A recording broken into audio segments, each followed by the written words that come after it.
रत्नागिरीमध्ये दोन लालपरीची समोरासमोर ठोकर होऊन भीषण अपघाताची घटना घडली। प्रवाशांनी भरलेल्या या दोन एसटी बसचा चिपळूण कराड मार्गावर भराडे येथील अवघड वळणावर अपघात झाला।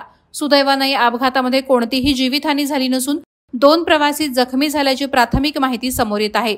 पोफळी चिपळूण आणि देवरुख पुणे या दोन बसची समोरासमोर धडक झाली। हा अपघात घडला त्यावेळी पोफळी चिपळूण ही एसटी बस वेगात होती।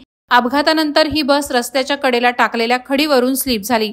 बस कलंटाच या बसमधील प्रवाशांनी बसच्या खाली उड्या मारल्या। या घटनेत दोन प्रवासी जखमी झालेत। प्राजक्ता विजय सुर्वे आणि डेरवणकर असं या अपघातातील जखमी प्रवाशांचं नाव आहे।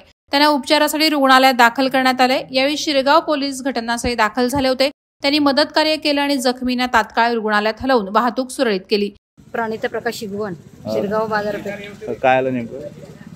ही गाडी इकडून जाय त्याने ह्या साईडला गेली। स्पीडने होती गाडी, एवढी काही फास्ट नव्हती। इकडे आली या साईडला। कुठली गाडी स्पीडला होती? नाही स्पीडने नव्हती एवढी ही गाडी। काय नेमकं झालं? आता काय गाडी साईडला आल्यावर काय मग तुम्ही कशी काय उडत तिकडून उतरलात का उड्या? आम्ही त्या साईडने उतरलो। उड्यावर उतरलात? कुणाला लागलंय?